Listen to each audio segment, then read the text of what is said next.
And good morning. It is 14 minutes after 8 o'clock, and joining us in studio this morning, Roswell Mayor Dennis Kintgh.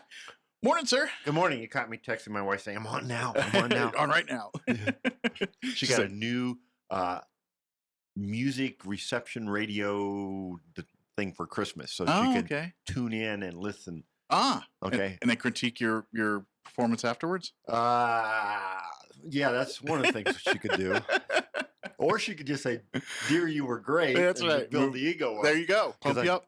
Trust me, there are people out there who will say the opposite. I'm sure you have enough people that tell you when you're doing wrong. Oh, no problem. I know how that goes. Yeah. Well, first off, how was your Christmas and New Year's? Well, my Christmas was not as, shall we say, dramatic as the poor folks here. As most people know, I was over in Round Rock with my children and grandchildren for Christmas, and burning up the cell phone towers of listening to what's going on here and being on the internet. It's amazing what you can do in this era with modern communication. Sure. During the storm, we had a couple key people. Our emergency services coordinator for the whole county, she was stuck at her house out in the county for 3 days. Wow. And all the work she was doing, cell phone and internet. Our special services director, who's over the police and fire, lives east of town.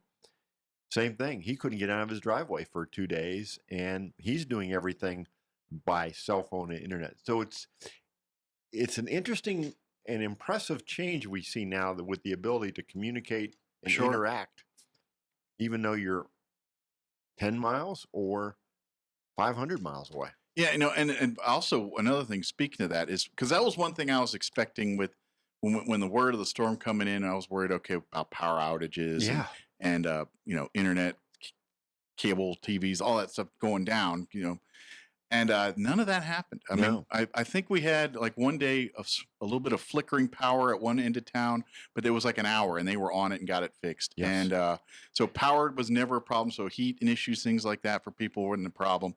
I didn't even lose, like I have satellite TV. Yes. And every time we get a bad storm, right, you lose your satellite.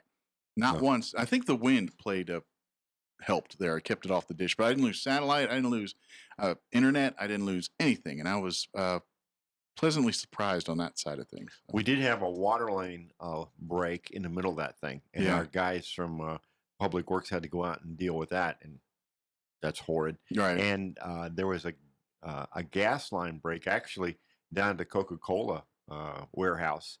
They suffered some structural damage there. And there were a number of places around town that suffered structural damage. Yeah. And in the process of a partial roof collapse down there, gas line was broken. Wow. So the fire department gets called out, plus the gas company. They get it fixed pretty quick. But those are the two problems that we have. But you're right. I think power was out it was later in the week. Yeah, it was a couple days later. But it was just a northwest section. It wasn't very long. Yeah. So I want to ask you real quick, and I'm just curious about that because we, like you said, some structural issues, damage. A couple buildings that had roof collapses. Some of them weren't old buildings, which surprised me a little bit. Does that hindsight, looking at the future now, when city code folks go out to look on when buildings are being constructed and stuff, does that, do things need to change there as far as what code is, or the code need to be enforced more? What's thoughts on that right now as far as the cities, what they're thinking? Well, we had some interesting philosophical discussions about this.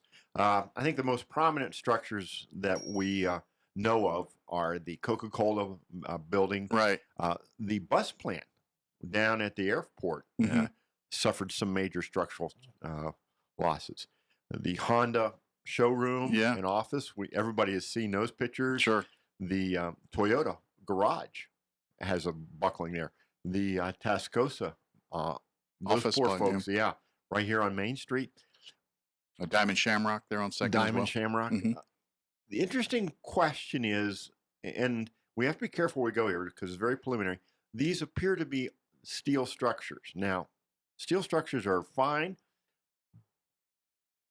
Why did we have these problems? Right. Heavy amounts of snow that piled up because of drifting. However, every one of these structures that I'm aware of have been insured. Mm-hmm. So the philosophical discussion becomes this. Is the nature of steel structure something the city needs to get involved with as far as the code? Or do insurance companies need to get together with these folks and say, because insurance companies are the ones paying out Sure. to have it replaced, are they going to have to change standards? And I'm less inclined to go towards some type of special code for Roswell. I'm more inclined to let the market work its way out. Okay. Let's see what happens Sure. there, because I prefer that over some new ordinance that is different from the building codes elsewhere. Now, funny you should mention it. One of the things on the agenda tonight is a plumbing and mechanical code update that we're adopting. But as far as I'm aware, it would not address steel structures. Gotcha. And I don't want to imply here that there's anything inherently wrong with steel structures, because we had them all over town. Sure. That had no problems at all. And this was a freak occurrence. Was a freak occurrence. But you raise an interesting question. And it's funny. Like I said, we've had this philosophical discussion. Where do we go? Should we do something? We'll keep an eye on this. Gotcha. While we're in that subject, and you're talking about, you're going to discuss some of this tonight at the meeting. And I talked with Deanna a little bit about this Yes. during the actual storm. Yeah, she was great and gave us a lot of great information. And I kind of talked to her about it, and she said, yeah, there's a little of this going on, but now that we're through the storm and everything out, is the city going to sit down and say, all right, lessons learned? What do we learn from this? What can we do better? What did we do well? I mean, I'm sure there's going to be some assessment going on there is, and staff has already had some internal meetings tonight. At the beginning of the city council meeting, the staff will do a presentation to the city council on the storm. We actually gave a presentation to the governor yesterday before she went on to the dairies. Just an overview, but you raised some interesting questions. Some of the great things I think we did is the staff was very proactive. Mm-hmm. They had meetings on Monday the 21st and Wednesday the 23rd where entities were brought in from all over and planning was done. We had salt and sand stockpiled. We had hot mix, which is what you use to patch potholes. Gotcha. And those guys started on that. They've been busy. Yeah, they've been working like crazy on that one. And so those and contractors were aligned up ahead of time. In other words, who would be willing to do this kind of work if we needed them. So those were all reached out to, and that was all coordinated. The questions are, what can we do better? And the city manager and the senior staff are looking hard at that. Sure. Are there things we should have done better? Could have done better? Yes. And we'll talk about those tonight. Let staff present those to the council. Well, I know one thing I heard early on, and I think people maybe started getting it a little later, but one of the things like, what do you mean the city doesn't own snowplows? And I'm like, and my point was, yeah, in theory, that would be nice. We have a fleet of snowplows sitting there, but how often would they get used? The cost to maintain them, the cost to keep them somewhere, does that outweigh the fact that we need them? And I don't know, maybe and I think the balance we were kind of talking with Deanna was, well, maybe, not sitting there with a stockpile of snowplows sitting somewhere, but maybe buying the little scoops that you put onto trucks. Right. Those are relatively easy to store and maintain. Maybe that's something that the city can look into for future. And that is exactly something the city manager and I have talked about. And I forget who it was brought up the point about, why doesn't the city have snowplows? And the question this individual raised was, I wonder how many residents have snow blowers in their garage. Exactly, or snow shovels for that matter. You could buy one to save your life leading up to and days after the event. And not trying to be snarly, but there's a perfect example. Households have a finite income. How do you allocate your resources? Now, I'm sure it would have been great to have a snow blower during this, but would have been worth your efforts to do it. Sure. Then the inconvenience that you experienced, was it worth the cost it would have been? And what's your return on investment? Those are all serious discussions we need to have. Sure. The idea of buying the blades that can be placed on trucks, the heavy trucks we have, that's a legitimate discussion that we will have, and we'll see. Sure. Yeah, because those are, compared to a plow, they're a lot cheaper. They're a lot easier to store. There's not as much maintenance. The idea is don't let them rust out before you use them again. That's like keep them lubed. That's probably about it. And it's like I was here in '97 when we had the last huge one. Yeah. And that's 18 years Well, It's yeah. Is that worth the investment of having a fleet of snowplows sitting in a parking exactly. lot somewhere for? And And I think at first people were, but then I think common sense kind of as we got into it's like, look, it's not practical for a city that doesn't deal with these snow issues once every 20 years to worry about that. And NMTOT, the county, everyone, the resources as far as bringing in contractors to do that. I think the coordinated effort between city, county, NMDOT, et cetera, was pretty amazing considering what we went through and what we got done. And I give Ms. Phillips a lot of credit for the communication effort. I mean, that was one of the key objectives, is to let people know what was going on, to try and encourage people to stay off the streets. Now, why did we want them off the streets? So that the equipment could work. Sure. Plus, when people went out and got stuck, as some did, understand what happens. You have to then divert resources to rescuing those people, resources that could be used to either clear snow or to transport crucial persons, Sure. like nurses and doctors to the hospital, dispatch operators to the combined dispatch, people in critical positions. Mm-hmm. Now we're diverted and we're working on it. So most people were very good about minimizing their travel, if not cutting it out. A few people were not. Some had to go, but we had National Guard and fire and police transporting dialysis patients, all those individuals. Get medicines to folks stuck at home. Actually, we had fire recruits out shoveling snow over Peachtree Village. Yeah. That was pretty interesting and awesome. But and Good Samaritans, that was a big one out there. I think John Q. Public, there were so many stories of folks just, the 4x4 Club was one of the stories I saw that since they all got big 4x4s, they were out getting people unstuck, getting people to places. Just some people probably having a ball too. Oh, I'm sure. Yeah, they were. Don't throw me in that briar patch. Yeah, okay. Yeah, all right. exactly. Big boys like big toys. Exactly. And then neighbors looking out for each other. At the end of the day, that's how we get through it, and that's the only way. I mean, the city could have 1,000 snowplows and 1,000 vehicles at the ready, but at the end of the day, you're still going to need people to sit and look on their neighbors, check on their neighbors, get stuff done like that. Now, one of the criticisms I heard is that, hey, why weren't you plowing all night, Saturday night and Sunday? And the decision was made that because of the whiteout conditions, that it was too hazardous for our folks to be on the road, because you can't see where you're driving. Sure. It's a big piece of equipment. National Guard Humvees were stuck out in the counties trying to do work. And the decision was made. We're going to pull our people off the streets until it stops. Sure. Now, some folks are not happy about that. I fully support that, and I take full responsibility for that decision because the safety of our staff comes first. Absolutely. Yeah. And we will wait 12, 18 hours, and then we'll move forward. But no, it's not worth the well-being of any of our key people who worked countless hours. We had all the volunteers we needed for working on New Year's Day. We had people that I am told had to be told to go home to rest. Wow. They were working that many hours, that hard. You know, they felt committed. And we have only certain people that could drive this certain heavy equipment because you have to have the special license. CDLs and all that. Exactly. Endorsements. But that level of commitment from city staff was impressive. Yeah. Well, and that's something I noticed because New Year's weekend, that Thursday, Friday, Saturday, Sunday, and I know constant updates on Facebook. Yes. Hey, they're plowing. They're going to be hitting these streets today, these streets, and they went into Sunday. I mean, there was no holiday for anybody. No, that was working those streets. They were working and they were salting. I think I mentioned, if I didn't, I need to give credit to the staff for stockpiling the salt and sand. That was very fortuitous. That kept us going. Took us. We ended up going through the stockpile, I understand, and then we got more in.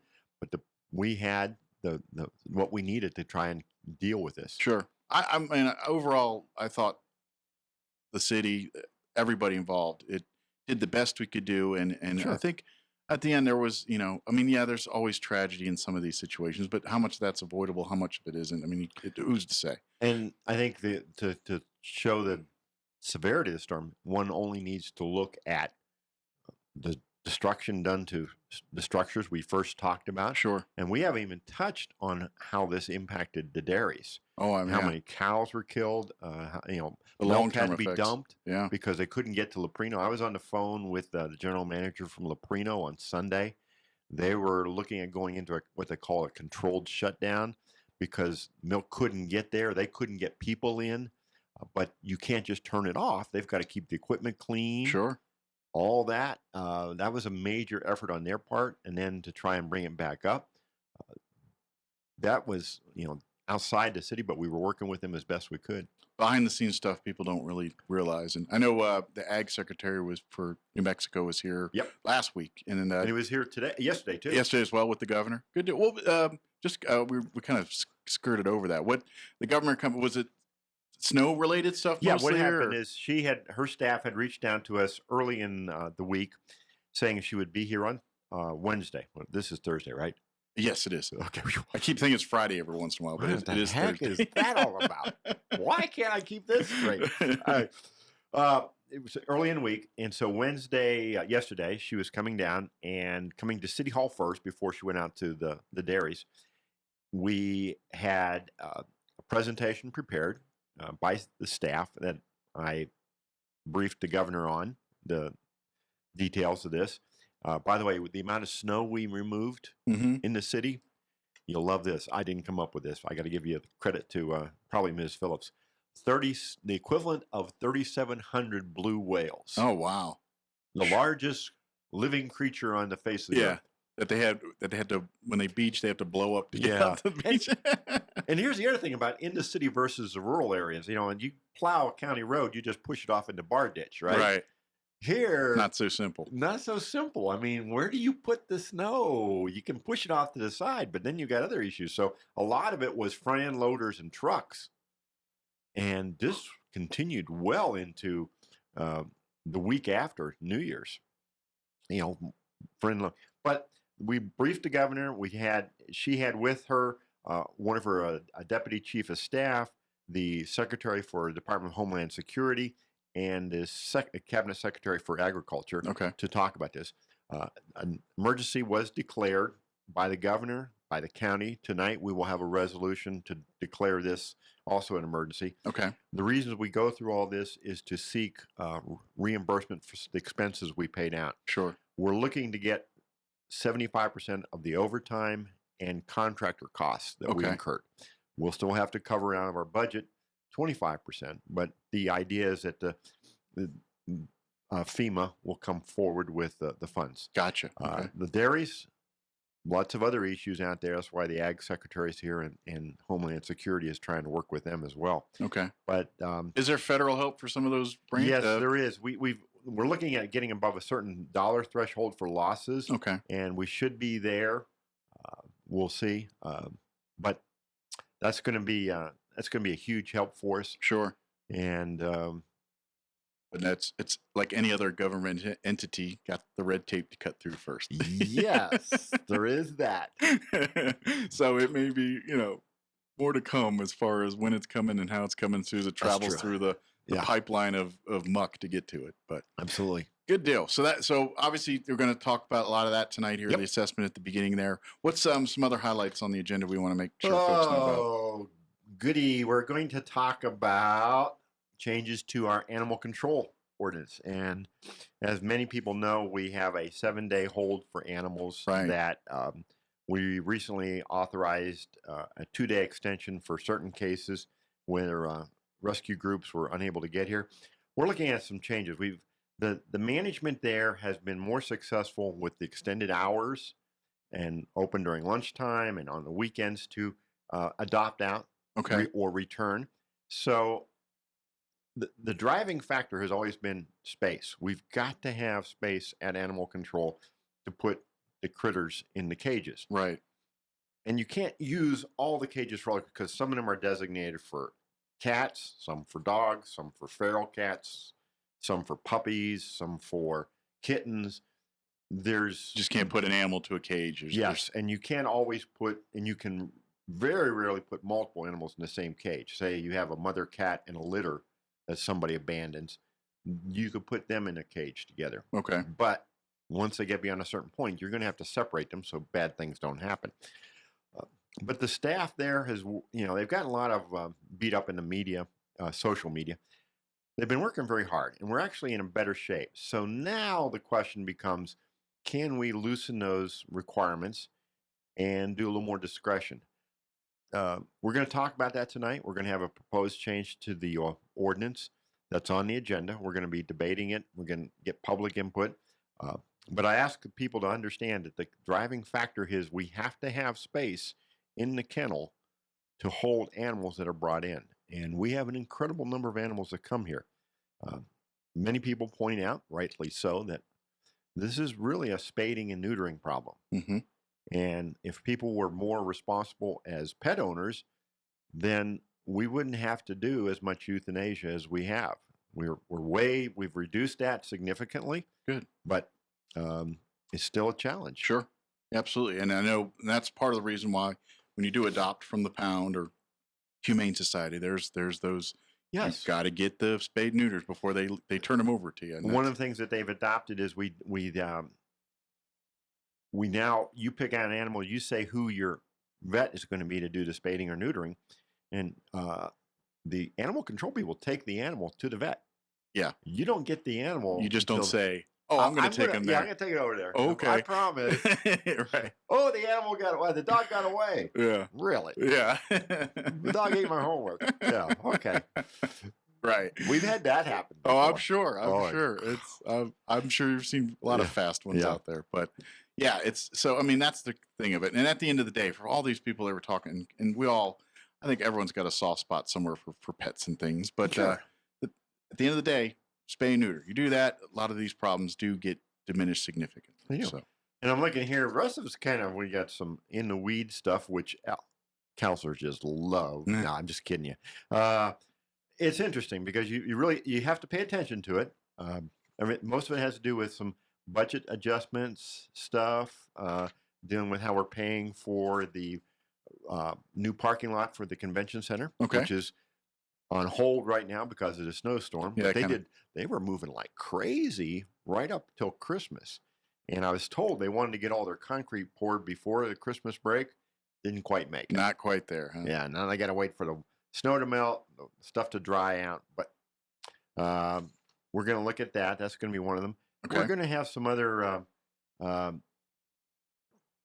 minor stuff. We have a municipal election coming up, by the way. Yes, we do. We got a couple contested council seats that are a couple unopposed, but a couple 3 unopposed. That's a large number because in 2014 and 2012, we only had 1 unopposed city councilor. We had, in both those years, the results were identical. 1 unopposed, 1 that did not run for re-election, 1 that was re-elected barely, very tight, and 2 that were defeated in. So we have 3 new councilors in both 2012 and 2014. So the majority of the council is new. Yeah. Now, Councilor Velasquez surprised many people, myself included, with her decision not to run. So that's 2 individuals are left in that race for Ward 5, if I'm not mistaken. And in Ward 2, we have 3 candidates. Oh, you got it all there? Yeah. Yeah. You're as organized as I am. There you go. My stack of stuff I got here. I have more paper than you do, though. Well, Lots more paper. I got other hiding spots. Oh, okay. So, all right. Well, we have have TV, so they're going to see you. Yeah, parts of it. They can see some of it. Yeah, we do have. I cleaned up when the governor came, by the way, in case you needed to use my office. You know what my approach was? I have this pile now this high that had been spread around my desk. It just kind of. It looks better though. That's right. It's an organized pile. Yeah, so, it is. Anyway. Yeah, but we got 3 running for the Ward 5 seat there. Well, you did have 3 because Councilor Velasquez. Oh, so it's now down to 2. So I should probably cross that off. Yeah.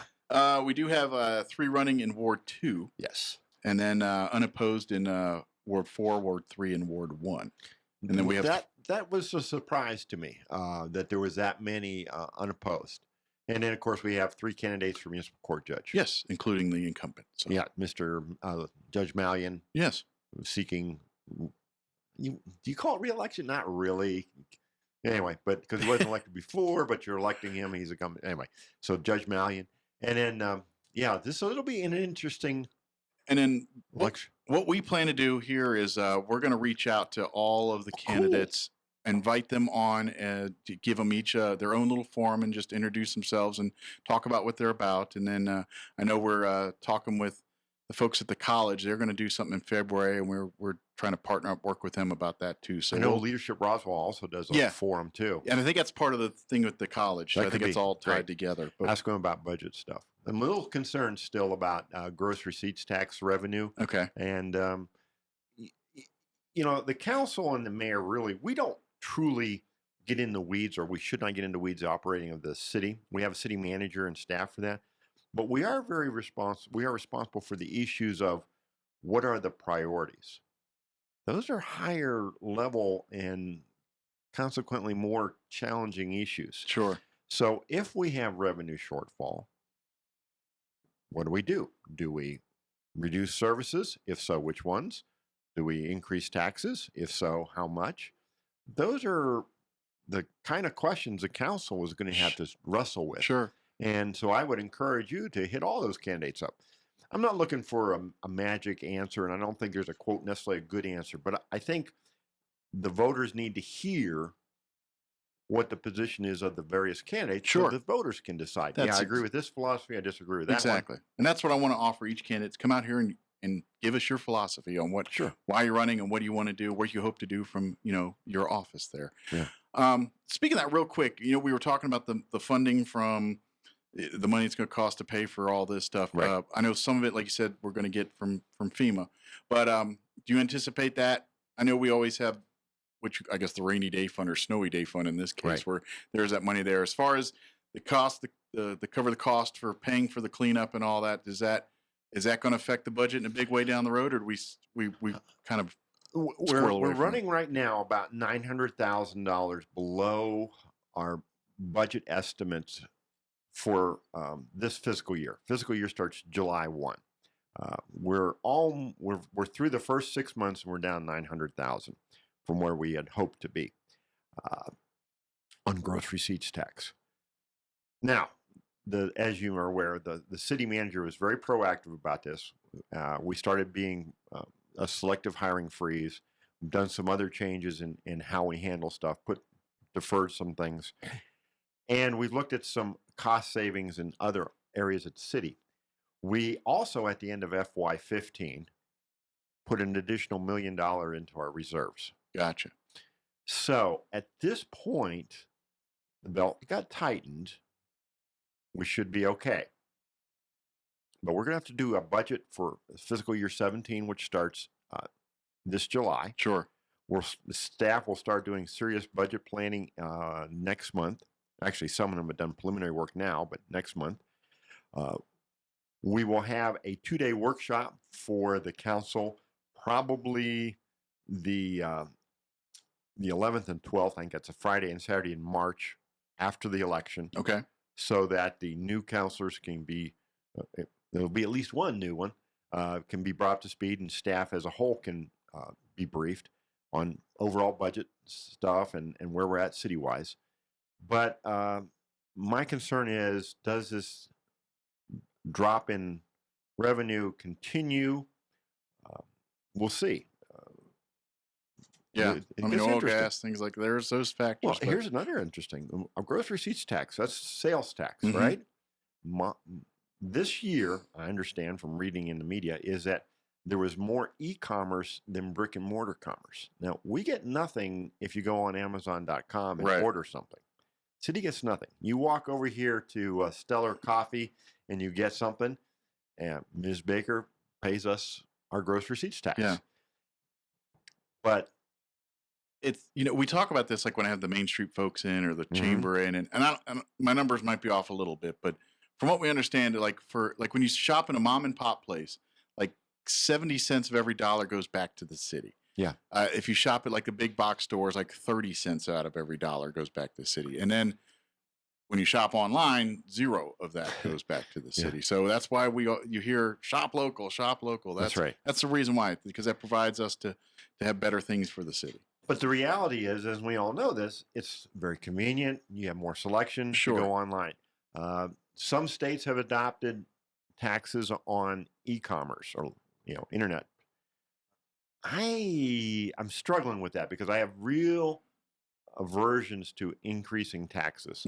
I think we can look at how do we function better. Sure. Recognizing that commerce is changing.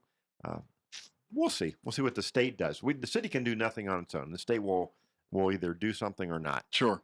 But some states have. And it could be the wave of the future. I mean, it's kind of just wait and see at this point. Wait and see. So some things we can control and a lot of things we can't. You just got to deal with. Yes, got to deal with.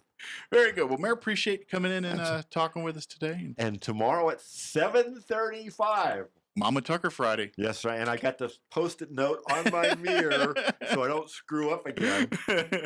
So come in, donuts and coffee. And then, of course, tonight, 6 p.m. at the Roswell Museum and Art Center. Yes, sir. Public is... Come by a little early and check out some of the great exhibits there at the museum. Yeah. And walk around a little bit before the council meeting starts. If you want to speak, get there before 6 and sign up. Gotcha. There's a little sign-up sheet so we know who wants to speak. Okay. Encourage people to do that. But please, please, please come well before 6. Get your name on the sheet. And then, like I say, walk around a little bit. See the museum, do things. I bet there's a lot of people who've never even been in that building. That is a sad, true lived here reality. their whole lives. So. Okay. Kind of take advantage. Well, good deal. Thanks, Mayor. Appreciate it. Thank you, Mike. Have a wonderful day. All right. If we see you all bleary-eyed tomorrow morning, we know it was quite a long meeting. So. All right. Okay. Very good. Thank you.